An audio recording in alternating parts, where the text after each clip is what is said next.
ఇంతకు ముందు ప్రవీణ్ చక్రవర్తి గారు ఒక మాట చెప్పారు. ఢిల్లీలో శాసనసభ, రాజేంద్ర నగర్ శాసనసభ ఉప ఎన్నికలు వచ్చినాయి. అక్కడ అభ్యర్థిని పెట్టాలంటే ఏం చేయాలని పార్టీ ఆలోచన చేస్తున్న సందర్భంలో ప్రవీణ్ చక్రవర్తి గారు వివరాలు ఇచ్చిండ్రు. ఆ ప్రాంతంలో ఒక కౌన్సిలర్, ఆమె పేరు ప్రేమలత, ఒక మహిళ ఆ శాసనసభ నియోజకవర్గంలో అత్యధికంగా డిజిటల్ మెంబర్షిప్ చేసినందుకు, ఆ డిజిటల్ మెంబర్షిప్ చేసి కష్టపడ్డందుకు కాంగ్రెస్ పార్టీ పిలిచి ఉప ఎన్నికలలో ఎమ్మెల్యే టికెట్ ఇచ్చి ఈ రోజు ఆమె ఎన్నికలలో పోటీ చేస్తుందంటే మీ కష్టం వృధా పోదు. గతంలో గ్రామాలలో పనిచేస్తే మండల నాయకుడికి తెలవాలి, మండలాలలో పనిచేస్తే నియోజకవర్గ నాయకుడు చెప్పాలి, నియోజకవర్గాలలో పనిచేసే నాయకుల గురించి జిల్లా నాయకుడు చెప్పాలి, జిల్లా నాయకుల గొప్పతనం గురించి రాష్ట్ర నాయకులు చెప్పాలి, రాష్ట్ర నాయకుల గొప్పతనం గురించి ఢిల్లీకి పోయి పెద్దలకు చెప్పాలి, అధిష్టానానికి చెప్పాలి, హైకమాండ్కి చెప్పాలని పాత సాంప్రదాయం ఉండే. ఇవాళ ఎవరు చెప్పాల్సిన పని లేదు. కంప్యూటర్లో ఒక బటన్ నొక్కితే ఎవరి జాతకం ఏందో, ఎవరి పని ఏందో, ఎవరి పనితనం ఏందో, ఎవరు కష్టపడ్డారో, ఎవరు కష్టపడకుండా ఢిల్లీకి వచ్చి కథలు చెప్తున్నారో ఒక్క బటన్ నొక్కితే తెలిసిపోతుంది.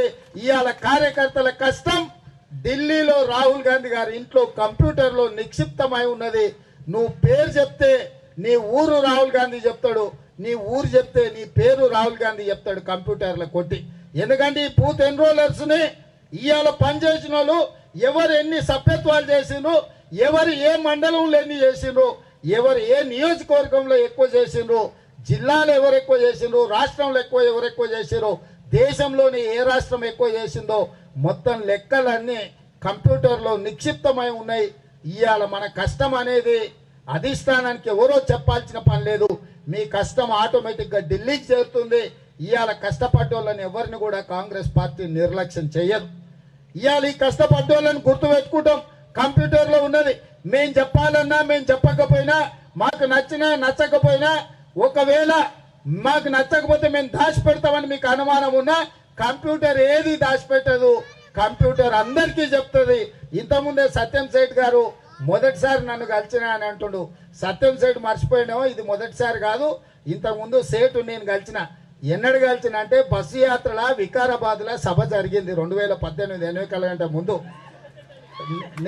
నేను సత్యం సేఠు నా పక్కన కూర్చున్నాడు వికారాబాద్లో బస్సు యాత్ర సందర్భంగా. నేను సత్యం సేఠ్తో మాట్లాడిన, మర్చిపోయినాం. సత్యం సేఠ్ గుర్తు పెట్టుకోవాలి. సత్యం సేఠ్ ఇవాళనే కలిసిన, సార్ ఇవాళనే నా ఖాతా తెలిసింది అంటున్నాడు. నేను ఒకసారి కలిస్తే మర్చిపోను సేఠు. బస్సు యాత్రలో నువ్వు నా పక్కన చంద్రశేఖర్ పక్కన నువ్వు కూర్చున్నావు.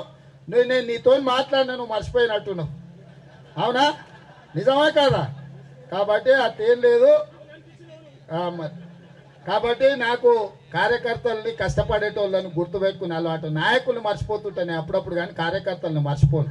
నేను అందుకే ఈ పార్టీని కార్యకర్తల పార్టీ చేసిన. నేను వచ్చినాక బూత్ ఎన్రోలర్స్ ఎవరైతే అత్యధికంగా చేసిండ్రో రాష్ట్ర నాయకులు ఎప్పుడు రాహుల్ గాంధీతో ఫోటో దిగేది. నేను డిజిటల్ మెంబర్షిప్ చేసిన వాళ్ళను, సామాన్య కార్యకర్తలను రాహుల్ గాంధీ దగ్గర తీసుకొని పోయి ఫోటోలు తెప్పించిన. అవునా? ఇంతకుముందు ఎప్పుడైనా జరిగిందా? రాహుల్ గాంధీ గారు, పరశురామ్ వాళ్ళు కూడా వచ్చి రాహుల్ గాంధీ గారితో, సుధాకర్ రెడ్డి, పరశురామ్ వీళ్ళందరినీ కూడా తీసుకుపోయి రాహుల్ గాంధీతో ఫోటో దించి.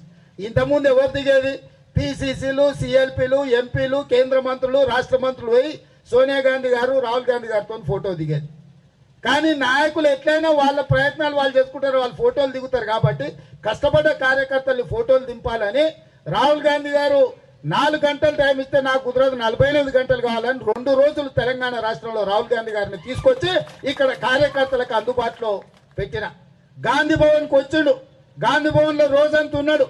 ప్రతి నాయకుడిని కలిసిండు. సభ్యత్వాలు చేసిన కార్యకర్తల్ని కూడా రాహుల్ గాంధీ గారు కలిసి ఫోటో దిగిందంటే గత సంస్కృతికి ఇప్పటి సంస్కృతిలో మార్పు వచ్చింది. ఇది కార్యకర్తలు గుర్తు పెట్టుకొని గ్రామాలకు వెళ్ళి చెప్పాల్సిన అవసరం ఉన్నది. వేదిక మీద ఉన్న మా పెద్ద నాయకులకు కూడా నా సూచన ఒక్కటే, ఇక గతంలో జరిగిన విధానం ఇప్పుడు ఉండదు. ఇప్పుడు కష్టపడితేనే గుర్తింపు ఉంటుంది, కష్టపడితేనే పదవులు వస్తాయి, కష్టపడ్డోళ్ళనే మేము ముందల పెట్టుకొని నడుస్తామని చెప్పి పిసిసి అధ్యక్షుడిగా మీకు అందరికీ తెలియజేస్తున్నా. మిత్రులారా, దీంతో పాటు రేపు ఎన్నికలు గెలవాలంటే ఆశామాసి కాదు. ఎదురుగున్నోడు మాయమాటలు చెప్పేటోడు తులవ పొలమో ఇచ్చేటోడు, ఆపో ఫుల్లో పోసేటోడు, అన్ని రకాల దొంగదందాలు లంగ మాటలు అన్ని తెలిసినోడు మాయల పక్కీరోడు మన ఎదురుగున్నాడు. మాయల పక్కీర్తో మనం పోటీ వాడి గెలవాలంటే మనం అప్రమత్తంగా ఉండాలి, నిత్యం కష్టపడాలి. మనకు మాయ మాటలు చెప్పేది శాత కాదు, మందు పోసేది మన వల్ల కాదు. ఎందుకనంటే వాళ్ళ దగ్గర మూటలు ఉన్నాయి, ముఠాలు ఉన్నాయి, మందిని ముంచిన సొమ్ము కూడా ఉంది. ఇవన్నీ ఉన్నప్పుడు ఇక మనకున్నది ఒకటే ఒక ఆస్తి, కార్యకర్తల ఆస్తి. కార్యకర్తల కష్టం, కార్యకర్తల రక్తాన్ని చెమటగా మార్చి ఇల్లు తిరిగి పేదల దగ్గరికి పోయి ఇందిరమ్మ రాజ్యంలో సోనియమ్మ నాయకత్వంలో పేదల్ని ఎట్లా కాంగ్రెస్ పార్టీ గతంలో ఆదుకున్నదో భవిష్యత్తులో ఏ విధంగా ఆదుకోబోతున్నో మన వరంగల్లో మనం చేసుకున్న రైతు డిక్లరేషన్, రైతు సంఘర్షణ సభ ద్వారా రైతు డిక్లరేషన్ చేసుకున్నాం. ఇవాళ రైతు రచ్చబండ పేరు మీద గ్రామాలకు వెళ్తున్నాం. ప్రతి రైతుకు 2 లక్షల రుణమాఫీ ఒకే దెబ్బకి చేస్తామని చెప్పినాం. ఇది రైతు పేదోళ్ళకి చెప్పాలి. రైతు బంధు పథకం వాడు రద్దయితుందని చెప్తున్నాడు. ఇందిరమ్మ భరోసా పథకం కింద ఎకరాకు 15,000 రూపాయలు సంవత్సరానికి ఇస్తామని చెప్పినాం. కౌలు రైతులకు 15,000 ఇస్తామని చెప్పినాం. ఉపాధి హామీ కూలీలకు కూడా తప్పకుండా సంవత్సరానికి 12,000 రూపాయలు మనం ఇస్తామని చెప్పినాం. ఇవాళ ధరని వచ్చింది. మన బతుకులల్లా మన బతుకులతో కేసీఆర్ దందాలు చేస్తున్నాడు. అసలోని భూమి పోయింది, విరాసత్ భూమి పోయింది. తండ్రి నుంచి వారసత్వం భూమి వస్తే పిల్లల పేరు మీద చేద్దామంటే ధరణి పోర్టల్ అవకాశం లేదు. ఎప్పుడో 40-50 ఏళ్ల కింద అమ్ముకొని పోయినోని పేరు ఇవాళ మళ్ళీ ధరలీలా కనిపిస్తే వాడు వెనుకకు వచ్చి వాడు సగం ధరకు అమ్ముకొని పోయి ఊర్లో పంచాయతీలు పెడుతున్నాడు. అన్నదమ్ములకు పంచాయతీ, ఆలిమోగలకు పంచాయతీ, తండ్రి కొడుకులకు పంచాయతీ, దాయాదులకు పంచాయతీ, ఊరు నిండా పంచాయతీలు పెట్టి ధరణి తెచ్చి మన నెత్తి మీద పెట్టిండు. అందుకే కాంగ్రెస్ రాగానే ధరణిని తీసి బంగాళాఖాతంలో కలుపుతామని చెప్పి మనం ఇవాళ చెప్పడం జరిగింది. మరి ఇవన్నీ మంచి పనులు చేయాలంటే రైతు కమిషన్ పెడతామన్నాం. ఏ రైతు కష్టం వచ్చినా మెజిస్టీరియల్ పవర్స్ తోని రైతు కమిషన్ పెట్టి రైతు ఒకవేళ ఇత్తనాలు అయితే నష్టం వస్తే ఇత్తనాల కంపెనీలను, కంపెనీ యజమానులను జైల్లో పెట్టించడానికి రైతు కమిషన్ తెచ్చినాం. పండించిన పంట నష్టం జరిగితే ఇన్సూరెన్స్ కంపెనీ వాడు మోసం చేస్తే గల్లా పట్టుకొచ్చి రోడ్డు మీద నించోబెట్టడానికి ఇవాళ రైతు కమిషన్ ను తీసుకొస్తున్నాం.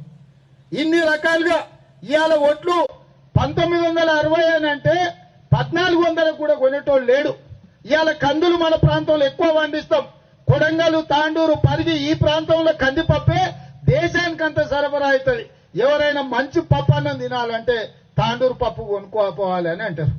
అట్లాంటి కందులు ఈ ప్రాంతంలో పండిస్తే కొనటోళ్ళు లేక కొన్న తాలు పేరు మీద, తుట్టి పేరు మీద మన కొంపలు ముంచకాడికి తెచ్చిరు. కాబట్టి ఇవాళ ఒట్లు కొనాలంటే 2,500 కందులు కొనడానికి గిట్టుబాటు ధర ఇవ్వాలని చెప్పి ఇవాళ మనం ప్రతి పంటకు అటు మిర్చి కానీ, పత్తి కానీ, సోయాబీన్ కానీ, పసుపు కానీ, ఎర్రజొన్నలు కానీ, పచ్చజొన్నలు కానీ, కందులు కానీ, వడ్లు కానీ ఇవన్నీ కూడా రైతుకు గిట్టుబాటు ధర ఇచ్చి కొనాలని ఇవాళ ఏ ధర కొంటామో ప్రతి పంట మనం స్పష్టంగా ప్రజలకు ముందే చెప్పినాం. ఈ రైతు డిక్లరేషన్ పేద రైతుల దగ్గరికి తీసుకెళ్లి రైతులకు వివరించి చెప్తే రైతులు ఎవరి దగ్గర బిచ్చం ఎత్తుకోవాల్సిన పని లేదు, పటాన్ల దగ్గర బాకీలు తెచ్చి ఆలి మీద ఉన్న తాళీలు అమ్ముకోవాల్సిన పని లేదు. ఆత్మ గౌరవంతో రైతు బతికే విధంగా, రైతు పండించిన పంటని కాలు మీద కాలేసుకొని కూర్చొని అమ్ముకునే విధంగా మొత్తం వ్యవస్థల్ని బలోపేతం చేయడానికి ఇవాళ కాంగ్రెస్ పార్టీ నిర్ణయం తీసుకున్నది. ఎవడైనా ఊర్లోడు మోపైతాడు, తలమాసినోడు కాంగ్రెస్ చేస్తాదని చెప్పుర్రి. అసైన్మెంట్ భూములు ఇచ్చింది కాంగ్రెస్ కాదా? సీలింగ్ యాక్ట్ తెచ్చి 100 ఎకరాలు ఉన్న భూస్వాముల దగ్గరికి వెళ్ళి భూములు గుంజుకొని పేదలకు వంచిపెట్టింది కాంగ్రెస్ కాదా? ఊర్లలో ఇందిరమ్మ ఇండ్ల పట్టాలు ఇచ్చింది కాంగ్రెస్ పార్టీ కాదా? ఊర్లలో పేదోళ్ళ ప్రతి పేదోనికి ఇందిరమ్మ ఇల్లు ఇచ్చింది కాంగ్రెస్ పార్టీ కాదా? ఊర్లలో ఎస్సీ ఎస్టీ రిజర్వేషన్లు ఇచ్చి ప్రభుత్వ ఉద్యోగాలు ఇచ్చింది కాంగ్రెస్ పార్టీ కాదా? ఇవాళ ఈ వికారాబాద్ మన్నెగూడ రోడ్డు ఎవరేసిరు? నేషనల్ స్టేట్ హైవే కింద వేసి పెద్ద రోడ్డు చేసింది కాంగ్రెస్ పార్టీ కాదా? ఈడ సబ్ స్టేషన్లు తెచ్చింది కాంగ్రెస్ కాదా? ఇవాళ ఈ ప్రాంతంలో జరిగిన ఏ అభివృద్ధి అయినా చూడండి, మన వికారాబాద్ జిల్లాలో కానీ మన తెలంగాణలో కట్టిన నాగార్జున సాగర్, శ్రీశైలం, కల్వకుర్తి, భీమా, నెట్టంపాడు, కోల్సాగర్, శ్రీరామ్ సాగర్ ఏ ప్రాజెక్ట్ అయినా తీసుకోండి, ఇవి కాంగ్రెస్ కాకుంటే కేసీఆర్ అమ్మ మొగుడు కట్టిండా అని నేను అడుగుతున్నా. ఎవడా ఇవన్నీ మనం కాదా కట్టింది? కాంగ్రెస్ ఏం చేసిందని అడుగుతాడు సన్నాసిగాడు. కొడంగల్ నుంచి తాండూరు పోయేటప్పుడు మధ్యలో వాగుల తెగితే కట్ట కూడా వేయలేకపోయాడు సన్నాసి. అట్లాంటి వాడు ఇవాళ మనల్ని మాట్లాడేది. ప్రాణహిత చేవెళ్ళ ప్రాజెక్టు కాంగ్రెస్ పార్టీ తెచ్చి చేవెళ్ళలో పెట్టి 10,000 కోట్లు ఖర్చు పెడితే రంగారెడ్డి జిల్లాకు వద్దు, మెదక్ జిల్లానే ముద్దు అని చెప్పి చేవెళ్ళ ప్రాజెక్టును మొత్తం ప్రాణహితలకు వెళ్ళి చేవెళ్లను సంపేసింది కేసీఆర్ కాదా? పాలమూరు రంగారెడ్డి ఎత్తిపోతల ద్వారా మనకు నీళ్లు ఇస్తా అన్నాడు, కృష్ణా జలాలతో మన కాళ్ళు కడుగుతా అన్నాడు. ఎక్కడ పోయినా సన్నాసిగాడని ఇవాళ మనం అడగాల్సిన అవసరం ఉంది. ఉన్న చేవెళ్లను వీడు బంధు పెట్టే, పాలమూరు రంగారెడ్డి ఏమో వాడు బంధు పెట్టే. నీళ్లు నిధులు నియామకాలు అని చెప్పిన ఈ సన్నాసి నీళ్ళేమో జగన్ రెడ్డి తీసుకుపోయిండు, నిధులేమో మెగా కృష్ణారెడ్డి జేబులోకి పోయినాయి, నియామకాలేమో కేసీఆర్ గారి ఇంటికి పోయినాయి. పేదోళ్ళకేమొచ్చింది? ఇవన్నీ అంశాలు పేద ప్రజలకు చెప్పాల్సిన బాధ్యత బూత్ ఎన్రోలర్స్ గా మీ మీదనే ఉన్నది. హాయ్ ఫ్రెండ్స్, మా టుడే టుమారో యూట్యూబ్ ఛానల్ చూస్తున్నందుకు చాలా థ్యాంక్స్. మరిన్ని లేటెస్ట్ వీడియోస్ కోసం వెంటనే సబ్స్క్రైబ్ చేయండి. అలాగే ఈ బెల్ ని కూడా రింగ్ చేసేయండి. మా నోటిఫికేషన్స్ అన్ని మీ మొబైల్లో వస్తాయి. అలాగే మా వీడియోస్ మీకు నచ్చితే లైక్ చేయండి, షేర్ చేయండి, నచ్చకపోతే కామెంట్ చేయండి.